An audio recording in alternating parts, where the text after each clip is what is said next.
Hello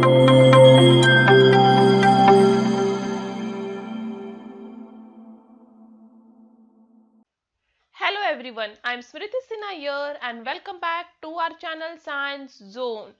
Today you follow, tomorrow we lead. And if you are new to this channel, please hit the subscribe button given below. And if you have missed our previous videos, you can click on the I button given above. And if you want to join our Telegram group, you can click on the link given in the description. And the topic that we are going to study today is elements of group 1 and group 2. This is topic number 8 from Maharashtra State Board syllabus standard 11th. इस topic में से ये सब topics cover करना है जिसमें से hydrogen और कुछ पार्ट सेकेंड टॉपिक का that is alkali metals and elements of group 2. तो इसमें ये जो सेकेंड टॉपिक है उसका कुछ पार्ट और हाइड्रोजन, ये दोनों भी मैंने वीडियो पार्ट 1 से पार्ट 2 में कवर कर लिया है. तो आपने यदि वो वीडियो मिस किया है तो ऊपर दिए हुए आई बटन पे क्लिक करके आप ये पहले के वीडियोस देख सकते हो. आज जो हम इस वीडियो में पढ़ेंगे वो है ये जो सेकंड टॉपिक है, इसका कुछ पार्ट बाकी था वो आज हम इस वीडियो में कवर करेंगे. तो चलिए शुरू करते हैं chemical properties of elements group 1 and group 2 से. तो फिजिकल प्रॉपर्टीज और इनसे रिलेटेड कुछ जो कॉमन थिंग्स हैं वो हमने पिछली वीडियो में कवर कर लिया है. आज हम देखने वाले हैं ग्रुप 1 और ग्रुप 2 के that is alkali metals and alkaline earth metals के केमिकल प्रॉपर्टीज. तो चलिए शुरू करते हैं. अल्कली मेटल्स और अल्कलाइन अर्थ मेटल्स दोनों भी बहुत रिएक्टिव होते हैं. ठीक है, ग्रुप 1 और ग्रुप 2 दोनों के मेटल्स बहुत ही ज्यादा रिएक्टिव होते हैं और इसलिए आपको ये नेचर में ज्यादा से ज्यादा कॉम्बाइंड स्टेट में मिलेंगे. वो कभी आपको एक अलग मेटल की तरह जल्दी नहीं मिलेंगे, वो आपको अधिकतर कॉम्बाइंड स्टेट में ही मिलेंगे. और ये कॉम्बाइंड स्टेट में क्यों मिलते हैं? क्योंकि उनकी रिएक्टिविटी बहुत ज्यादा होती है. अब उनकी रिएक्टिविटी क्यों ज्यादा होती है? क्योंकि उनका आयोनाइजेशन एंथैल्पी लो होता है. आयोनाइजेशन एंथैल्पी मतलब उसकी वैलेंस इलेक्ट्रॉन को निकालने के लिए जो एनर्जी प्रोवाइड करना है वो बहुत लो है. मतलब आप बहुत जल्दी उसका इलेक्ट्रॉन निकाल सकते हो उसके वैलेंस शेल से, अल्कली और अल्कलाइन अर्थ मेटल के. और इसकी वजह से वो ज्यादातर M+ में मिलेंगे और M+ ज्यादातर किसी के साथ कॉम्बाइंड मिलता है. अब उनके आयोनाइजेशन एंथैल्पी जो है वो लो क्यों होती है? क्योंकि जैसे जैसे आप ग्रुप में नीचे की तरफ जाओगे एटॉमिक रेडियस बढ़ता जाएगा. एटॉमिक रेडियस बढ़ते जाने की वजह से क्या होगा, जो वैलेंस इलेक्ट्रॉन है वो न्यूक्लियस से दूर जाता जाएगा, जिसकी वजह से न्यूक्लियस और वैलेंस इलेक्ट्रॉन का जो अट्रैक्टिव फोर्स है जिसकी वजह से दोनों एक दूसरे से जुड़े होते हैं वो फोर्स कम होता जाएगा, जिससे आप इजिली इलेक्ट्रॉन को इस एटम से निकाल पाओगे क्योंकि वो न्यूक्लियस से ज्यादा स्ट्रांगली जुड़ा हुआ नहीं है. और इसलिए आपका आयोनाइजेशन एंथैल्पी वो लो होता जाएगा. आयोनाइजेशन एंथैल्पी लो हो रहा है इसलिए रिएक्टिविटी बढ़ रहा है. इसलिए जो elements of group 1 and group 2 है जिन्हें हम एस ब्लॉक एलिमेंट्स कहते हैं, उन दोनों में उनकी केमिकल प्रॉपर्टीज ऑलमोस्ट सेम है क्योंकि दोनों भी हाईली रिएक्टिव है, क्योंकि दोनों के आयोनाइजेशन पोटेंशियल जो है या आयोनाइजेशन एंथैल्पी जो है वो लो है. यदि दोनों में थोड़े बहुत जो डिफरेंसेस भी हैं केमिकल रिएक्शन में, दोनों ग्रुप में ज्यादातर उनकी केमिकल प्रॉपर्टी सेम है, बट जो थोड़े बहुत डिफरेंसेस हैं वो उनके एटॉमिक रेडियस और आयोनाइजेशन एंथैल्पी और वैलेंसीज की वजह से वो थोड़े बहुत डिफरेंस देखने के लिए मिलते हैं. तो पहले हम देखते हैं रिएक्शन विथ ऑक्सीजन और एयर. यदि आप ग्रुप 1 और ग्रुप 2 के मेटल्स को ऑक्सीजन या एयर के साथ रिएक्ट करेंगे तो क्या रिएक्शन मिलेगा? तो ग्रुप 1 के यदि आप मेटल्स को ऑक्सीजन के साथ या एयर में रिएक्ट करोगे तो वो ज्यादातर ऑक्साइड फॉर्म करेंगे या फिर परऑक्साइड फॉर्म करेंगे या फिर सुपर ऑक्साइड. तो यहाँ पे आप देखिए, पहले हम ग्रुप 1 की बात करते हैं. ग्रुप 1 का जो लिथियम है वो ऑक्सीजन के साथ रिएक्ट करके देता है lithium oxide LiO, sodium oxygen के साथ रिएक्ट करके देता है sodium peroxide Na2O2। Potassium oxide के साथ ऑक्सीजन के साथ रिएक्ट करके देता है potassium super oxide, that is KO2। अब जो ऑक्साइड्स होते हैं ग्रुप 1 मेटल के, ग्रुप 1 के मेटल्स के जितने भी ऑक्साइड हैं वो है basic in nature. Generally metals के ऑक्साइड बेसिक ही नेचर ही होते हैं, ये बात तो आपको याद रखना होगा। Metal oxides are always basic in nature, और इसलिए ये मेटल्स ग्रुप 1 के जो ऑक्साइड्स हैं वो बेसिक इन नेचर होने की वजह से वो वाटर में डिसॉल्व होते ही स्ट्रॉन्ग अल्कली बन जाता है। तो आप कोई भी ग्रुप 1 का मेटल ऑक्साइड को यदि वाटर में डिसॉल्व करो तो आपको base that is strong alkali मिलेगा, जिसे हम बेस बोलते हैं।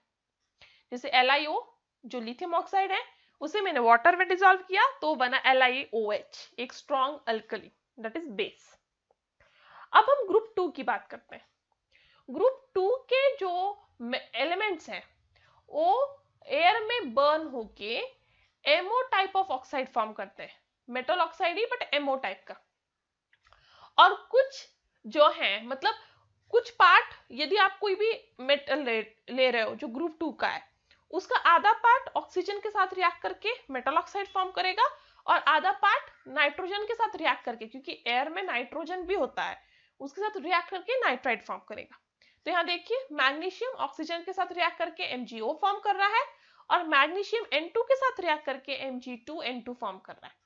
तो ये डिपेंड कर रहा है, अभी मैग्नीशियम को आपने एयर में बंद किया है तो दोनों ऑक्सीजन नाइट्रोजन दोनों प्रेजेंट है, तो दोनों के साथ मैग्नीशियम रिएक्ट होगा और एक केस में ऑक्साइड फॉर्म करेगा और दूसरे केस में फॉर्म करेगा नाइट्राइट। और यदि आप इस ऑक्साइड को और भी वापस एयर में बर्न करोगे या एयर में हीट करोगे तो अब वो फॉर्म कर जाएगा परऑक्साइड। ठीक है, तो ग्रुप 2 के मेटल्स एयर में रिएक्ट होके ऑक्साइड नाइट्राइट दोनों देते हैं, और यदि आप ऑक्साइड को वापस एयर में हीट करोगे तो बन जाएगा परऑक्साइड। अब रिएक्शन विथ वाटर। ग्रुप 1 के मेटल्स जो हैं लिथियम, सोडियम और पोटेशियम, ये तीनों भी जनरली वाटर पे फ्लोट करते हैं। ये तीनों मेटल को यदि आप पानी में डाल दो तो वो फ्लोट करने लगेंगे। क्यों? क्योंकि वो हाइड्रोजन गैस रिलीज करते हैं, और हाइड्रोजन गैस जो है वो वाटर से भी लाइटर होता है, इसलिए वो फ्लोट करने लगते हैं। आपको ये बात यहाँ पे याद रखना बहुत जरूरी है कि लिथियम, सोडियम, पोटेशियम ये तीनों भी वाटर के साथ बहुत जल्दी रिएक्ट करने लगते हैं। तो भी उनमें से लिथियम जो है वो स्लोली रिएक्ट करता है पानी से, बट सोडियम और पोटेशियम बहुत ज्यादा रिएक्टिव है पानी के साथ। इतने ज्यादा रिएक्टिव है कि वो पानी में जाते ही आग पकड़ लेते हैं, क्योंकि जो सोडियम और पोटेशियम है जो वाटर के साथ रिएक्ट होते हैं तो रिएक्शन एक्सोथर्मिक होता है, मतलब वो हीट रिलीज करता है, और वो इतना ज्यादा हीट रिलीज करता है कि ये दोनों मेटल पानी में जाते ही फायर कैच कर लेंगे। इसलिए लैब में आप जब भी देखोगे, आप देखोगे यदि लैब आप केमिस्ट्री लैब जाओगे कभी तो आप नोटिस करोगे कि सोडियम मेटल को हमेशा एक बंद जार में रखते हैं और सोडियम मेटल को हमेशा केरोसिन में डुबा के रखा जाता है, क्योंकि सोडियम मेटल यदि एयर के संपर्क में आ जाए या फिर वाटर के संपर्क में आ जाए, दोनों केसेस में वो बहुत गंदी तरह आग पकड़ लेता है, क्योंकि वो बहुत जल्दी रिएक्ट होने लगता है, उसका रिएक्शन बहुत ही एक्सोथर्मिक है। Lithium compare to sodium slowly react होता है, पर सोडियम और पोटेशियम बहुत जल्दी रिएक्ट होते हैं, बहुत जल्दी फायर पकड़ लेते हैं।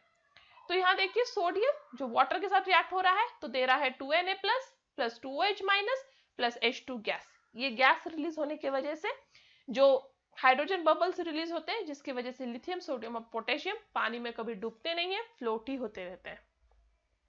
नेक्स्ट है ग्रुप 2 के एलिमेंट्स।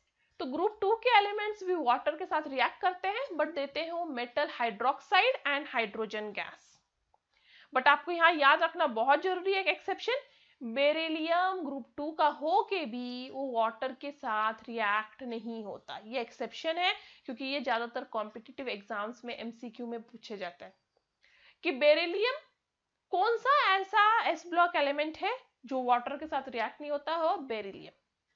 मैग्नीशियम हॉट वाटर को डिकम्पोज कर देता है, और बेरिलियम और मैग्नीशियम को छोड़ के बाकी जो भी ग्रुप 2 के एलिमेंट्स हैं वो कोल्ड वाटर के साथ रिएक्ट करके metal hydroxide that is MOH twice और हाइड्रोजन गैस बनाते हैं, जैसे कि कैल्शियम।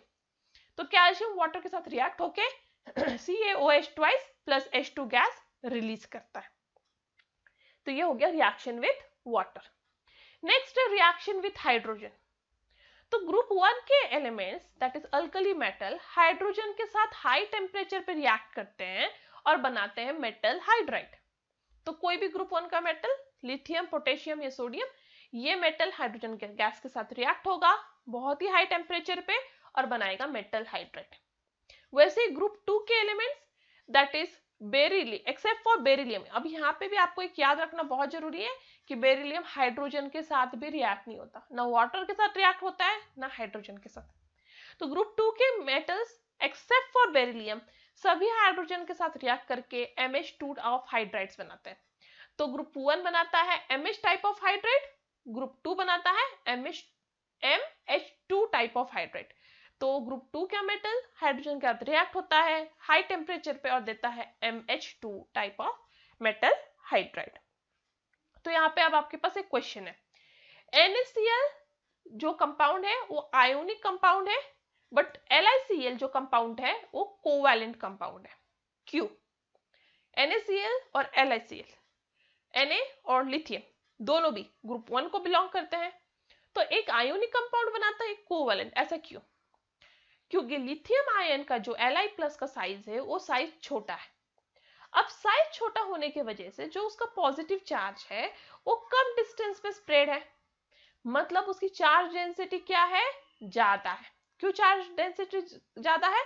क्योंकि कम डिस्टेंस पे उसको स्प्रेड होना है और उसके वजह से उसके पास बहुत ज्यादा टेंडेंसी होता है कि डिस्टॉर्ट इलेक्ट्रॉन क्लाउड अपने नेगेटिव चार्ज के अराउंड बना सके। मतलब ये Li+ है जिसका जो चार्ज डेंसिटी ज्यादा है, अब ये क्लोरीन एटम है जो नेगेटिव चार्ज है, तो ये Li+ इसके आजू बाजू टाइटली उसको होल्ड करके इलेक्ट्रॉन क्लाउड जैसा इस पे एक एनवायरनमेंट बना दे नेगेटिव चार्ज ये बड़े से क्लोरीन एटम पे। बट यदि आप Na आयन की बात करो, Na आयन का साइज Li से बड़ा है, इसलिए उसके इस एक पॉजिटिव चार्ज को ज्यादा डिस्टेंस पे स्प्रेड होना है, जिसकी वजह से उसकी चार्ज डेंसिटी कम है। इसकी वजह से जब वो क्लोरीन के साथ आता है संपर्क में तो Na का साइज भी बड़ा है, क्लोरीन भी ऑलमोस्ट बड़ा है। ये दोनों की साइज की वजह से वो दोनों एक दूसरे के इलेक्ट्रॉन क्लाउड को डिस्टॉर्ट नहीं कर पाते, डिस्टर्ब नहीं कर पाते, और इसलिए वो ज्यादातर एक दूसरे के साथ आयोनिक कंपाउंड ही बनाते हैं।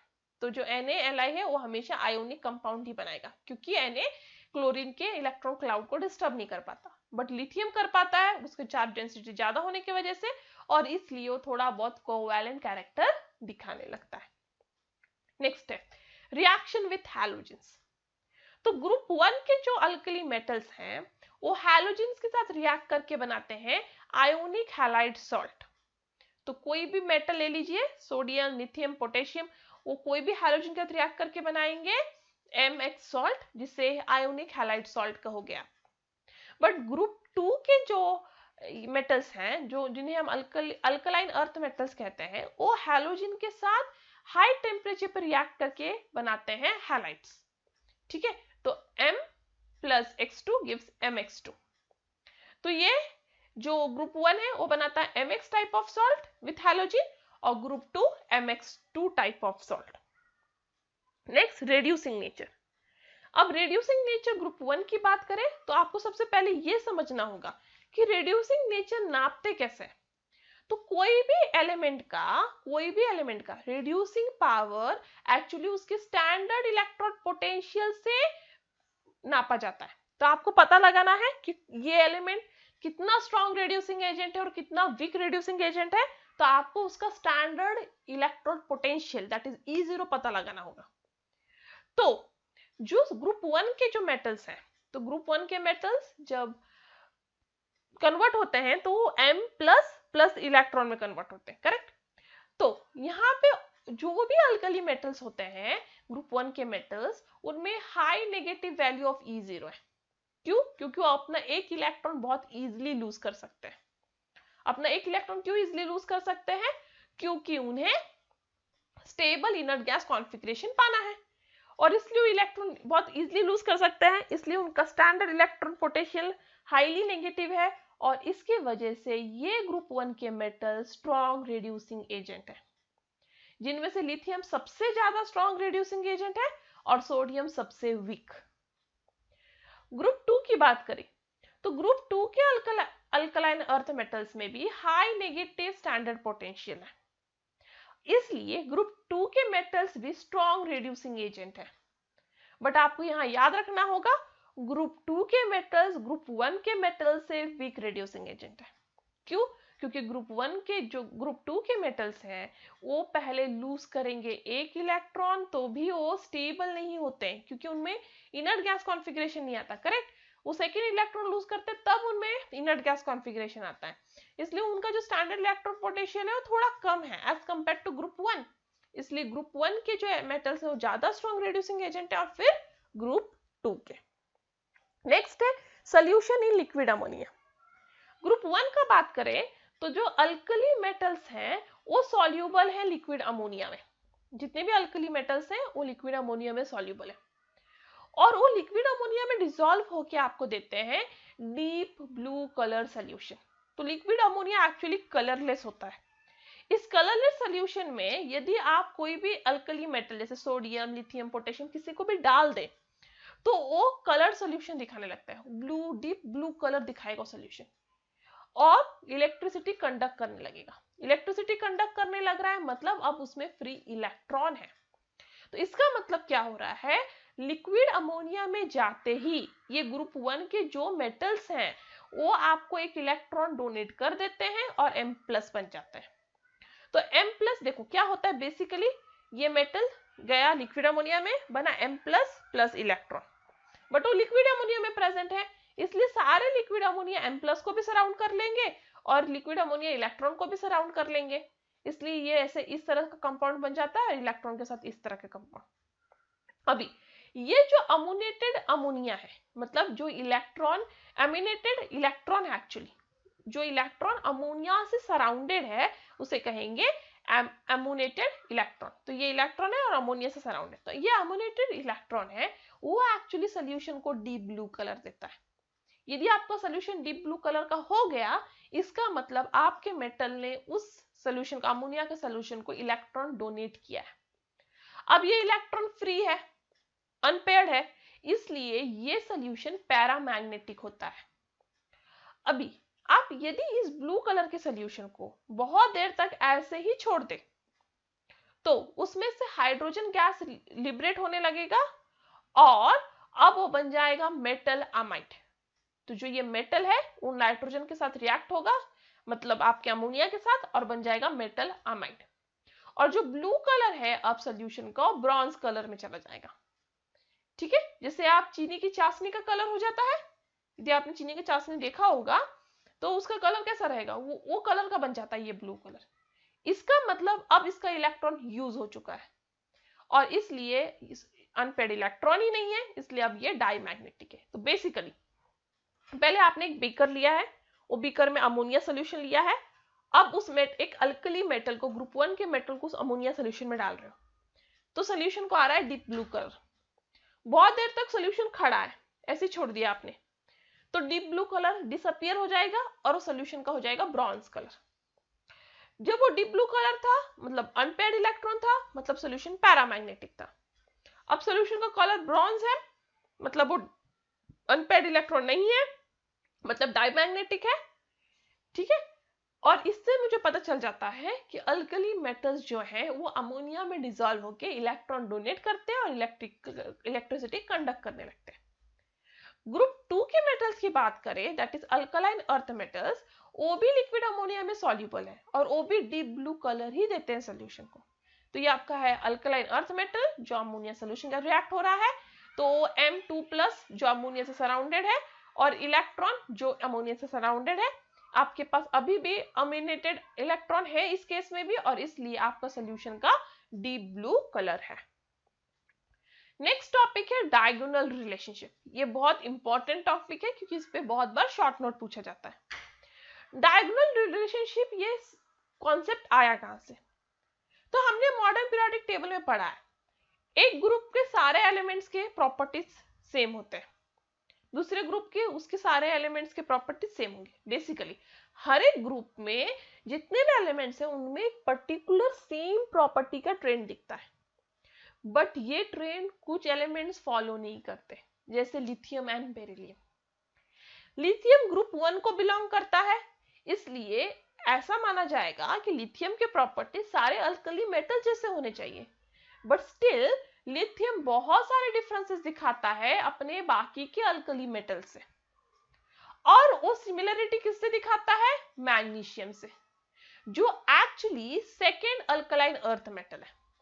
मतलब लिथियम अपने ग्रुप 1 के मेटल्स को छोड़ के ग्रुप 2 के मैग्नीशियम के साथ सिमिलरिटी दिखाने लगा है।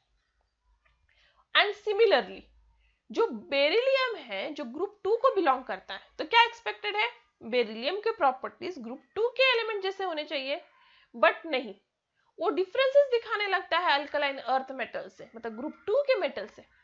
और वो सिमिलरिटी दिखाता है एल्यूमिनियम से, जो एक्चुअली मेन ग्रुप एलिमेंट का ग्रुप 13 का नेक्स्ट सेकेंड वाला है। तो ग्रुप 13 का जो सेकेंड एलिमेंट है, जो एक्चुअली मेन ग्रुप का नेक्स्ट ग्रुप 13 है। ग्रुप 3 एक्चुअली मेन ग्रुप में नहीं आता, करेक्ट? ग्रुप 1 2 13 से लेके 18 तक ये मेन ग्रुप है।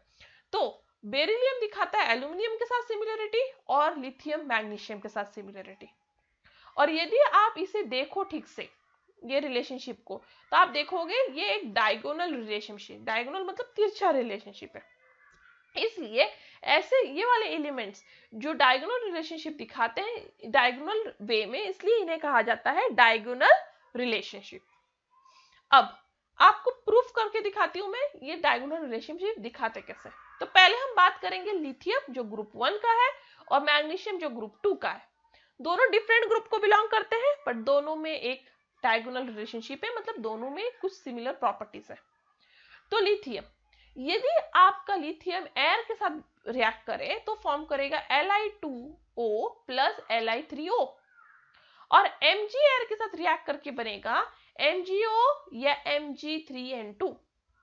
बट Li को छोड़ के बाकी जितने भी ग्रुप 1 के एलिमेंट्स हैं वो बनते हैं एयर के साथ रिएक्ट होके M2O, M2O2, MO, मतलब वो नाइट्राइट नहीं बनते। बट सिर्फ ग्रुप 2 के एलिमेंट्स ऐसे हैं जो एयर के साथ रिएक्ट करके नाइट्राइट बनते हैं, करेक्ट? और वो वैसे ही नाइट्राइट लिथियम भी बना रहा है, मतलब लिथियम अब किससे सिमिलर है? ग्रुप 2 के मैग्नीशियम से, ना कि ग्रुप 1 के एलिमेंट से। नेक्स्ट केस में यदि आपका लिथियम का कार्बोनेट यदि हीट से डिकम्पोज हो जाए तो बनता है Li2O प्लस CO2, मैग्नीशियम का carbonate MgO plus CO2। But group 1 के कार्बोनेट्स हीट के साथ डिकम्पोज होके कोई रिएक्शन नहीं दिखाते, तो क्या एक्सपेक्टेड था? लिथियम ने भी नहीं दिखाना चाहिए, बट लिथियम मैग्नीशियम की तरह ही रिएक्शन दिखा रहा है, और ग्रुप 2 के बाकी एलिमेंट्स भी मैग्नीशियम की तरह ही रिएक्शन दिखा रहे हैं, that is MO plus CO2। मतलब ग्रुप 2 के बाकी जितने भी एलिमेंट्स हैं वो मैग्नीशियम की तरह ही प्रॉपर्टी दिखा रहे हैं, except for the Li of group 1। तो Li ऑफ ग्रुप 1 भी मैग्नीशियम की तरह दिखा रहा है, ना कि अपने ही ग्रुप की तरह। मतलब वो एक कास्ट का हो गया, दूसरी कास्ट के प्रॉपर्टीज दिखा रहा है, करेक्ट? अभी Li जो उसका प्रॉपर्टी ऑफ क्लोराइड है वो डिसलिक्वेसेंट है, मैग्नीशियम का भी सेम है, बट ग्रुप 1 के तो नॉट डिलिक्वेसेंट है और ग्रुप 2 के सारे डिलिक्वेसेंट होते हैं, मतलब Li वापस मैग्नीशियम से सिमिलर है, ना कि ग्रुप 1 के मेटल से। अब क्रिस्टलाइजेशन, क्रिस्टलाइन क्लोराइड की बात करें तो लिथियम का बनता है LiCl2H2O, मतलब वाटर के साथ बन रहा है उसका, देखिए Mg का भी वाटर के साथ बन रहा है MgCl2 8H2O। बट लिथियम को छोड़ के बाकी सारे ग्रुप 1 के मेटल्स जो क्लोराइड के साथ क्रिस्टल बनाते हो MCl बनाते हैं, ना कि वाटर। यहाँ वाटर ऑफ क्रिस्टलाइजेशन होता ही नहीं है, बस लिथियम दिखाता है क्योंकि लिथियम सिमिलर टू मैग्नीशियम है, और ग्रुप 2 के बाकी सब दिखाते हैं मैग्नीशियम की तरह ही MCl2.XH2। मतलब अब यहाँ प्रूफ हो जाता है कि लिथियम ग्रुप 1 के साथ सिमिलर प्रॉपर्टी दिखाने के बजाय वो ग्रुप 2 के मैग्नीशियम के साथ दिखाता है, मतलब डायगोनल रिलेशनशिप वो स्थापित कर रहा है। नेक्स्ट है बेरिलियम एंड एल्यूमिनियम का। तो बेरिलियम नेचर ऑफ बॉन्डिंग देखेंगे तो बेरिलियम फॉर्म करता है कोवैलेंट बॉन्ड, वो ग्रुप 2 को बिलोंग कर रहा है तो कोवैलेंट बॉन्ड बना रहा है। एल्यूमिनियम बनाता है कोवैलेंट बॉन्ड, जो ग्रुप 13 का सेकेंड एलिमेंट है वो भी कोवैलेंट बॉन्ड। बट बेरिलियम को छोड़ के बाकी जितने भी ग्रुप 2 के एलिमेंट्स है वो आयोनिक बॉन्ड बनाते। तो क्या एक्सपेक्टेड था, बेरिलियम ने भी आयोनिक बॉन्ड ही बनाना चाहिए था, बट वो तो बना रहा है कोवैलेंट जो सिमिलर टू एल्यूमिनियम है, और ग्रुप 13 के सारे कोवैलेंट बॉन्ड ही बनाते हैं। तो बेरिलियम एल्यूमिनियम के साथ डायगोनल रिलेशनशिप दिखा रहा है। लेविस एसिड की बात करें तो बेरिलियम एक लेविस एसिड है, BeCl2 एक स्ट्रॉन्ग लेविस एसिड है, AlCl3 भी एक स्ट्रॉन्ग लेविस एसिड है। ग्रुप 2 के बाकी सारे मेटल्स लेविस एसिड नहीं बनते, और ग्रुप 13 के सारे मेटल्स लेविस एसिड है। इसका मतलब बेरिलियम वापस एल्यूमिनियम के साथ ही प्रॉपर्टी सेम दिखा रहा है। यदि सॉल्युबिलिटी बात करें इनका ऑर्गेनिक सॉल्वेंट में, तो बेरिलियम ऑर्गेनिक सॉल्वेंट में सॉल्युबल है, एल्यूमिनियम भी सॉल्युबल है, बट बेरिलियम को छोड़ के बाकी सारे ग्रुप 2 के एलिमेंट्स जो ऑर्गेनिक सॉल्वेंट में वो इनसॉल्युबल है, और ग्रुप 13 सॉल्युबल है। वापस बेरिलियम एल्यूमिनियम के साथ सिमिलर प्रॉपर्टी दिखा रहा है। अब इनके ऑक्साइड की नेचर की बात करें कि वो एसिडिक ऑक्साइड बनाएंगे कि बेसिक बनाएंगे कि एम्फोटेरिक, तो क्या एक्सपेक्टेड है, ये एक्सपेक्टेड है कि ये बेरिलियम ग्रुप 2 को बिलोंग करता है, मतलब वो मेटल है और मेटल्स हमेशा बेसिक ऑक्साइड्स बनाते हैं। तो एक्सपेक्टेड है कि बेरिलियम ने बेसिक ऑक्साइड बनाना चाहिए, बट यहां बेरिलियम आपका बना रहा है एम्फोटेरिक ऑक्साइड। एल्यूमिनियम भी बनाता है एम्फोटेरिक ऑक्साइड, ग्रुप 2 के बाकी सारे, ग्रुप 2 क्या ग्रुप 1 और ग्रुप 2 के बेरिलियम को छोड़ के बाकी सब बनाते हैं बेसिक ऑक्साइड, और ग्रुप 13 बनाता है एम्फोटेरिक ऑक्साइड। इसलिए ये पूरा चार्ट प्रूफ करता है कि लिथियम और magnesium and beryllium and aluminium में डायगोनल रिलेशनशिप है। तो डायगोनल रिलेशनशिप जो एलिमेंट्स पेयर में होते हैं वो different groups and different periods में होते हैं। ये क्यों होते हैं, क्योंकि उनमें भले ही वो डिफरेंट ग्रुप और डिफरेंट पीरियड को बिलोंग करते हो, बट उनमें कुछ प्रॉपर्टीज, एटॉमिक प्रॉपर्टीज सिमिलर होती है। जैसे हम लिथियम और मैग्नीशियम की बात करें तो लिथियम और मैग्नीशियम का एटॉमिक और आयोनिक रेडियस सेम है, इसलिए ये डायगोनल रिलेशनशिप दिखा पाते हैं। भले ही डिफरेंट ग्रुप में है, डिफरेंट पीरियड में है, बट उनके एटॉमिक और आयोनिक रेडियस सेम होने की वजह से ये दोनों सेम जो मतलब है डायगोनल रिलेशनशिप दिखा पाते हैं। सिमिलरली बेरिलियम और एल्यूमिनियम की बात करें तो ये दोनों डिफरेंट पीरियड डिफरेंट ग्रुप को बिलोंग करके भी उनका charge to radius ratio same होता है, और इनका charge to radius ratio same होने की वजह से इनमें वापस डायगोनल रिलेशनशिप दिखता है। नेक्स्ट हम बात करें uses of elements of group 1 and group 2 की। तो ग्रुप 1 और ग्रुप 2 के एलिमेंट बहुत ही ज्यादा यूजफुल होते हैं, तो आइए देखते हैं। पहले हम बात करते हैं ग्रुप 1 के एलिमेंट्स के यूजेस। तो जो लिथियम मेटल है वो यूज किया जाता है लाइफलॉन बैटरीज में। जो ये बैटरीज कहाँ यूज किए जाते हैं, डिजिटल वॉचेस में, कैलकुलेटर्स में एंड कंप्यूटर्स में। तो डिजिटल वॉचेस, कैलकुलेटर्स, कंप्यूटर्स में ऐसे बैटरी डाले जाते हैं जिनकी लाइफ ड्यूरेशन ज्यादा हो और उसमें लिथियम मेटल की यूज किए जाते हैं। जो लिक्विड सोडियम है वो बहुत ज्यादा यूजफुल है हीट ट्रांसफर करने के लिए न्यूक्लियर पावर स्टेशन में। पोटेशियम क्लोराइड जो होता है KCl वो एज अ फर्टिलाइजर यूज किया जाता है।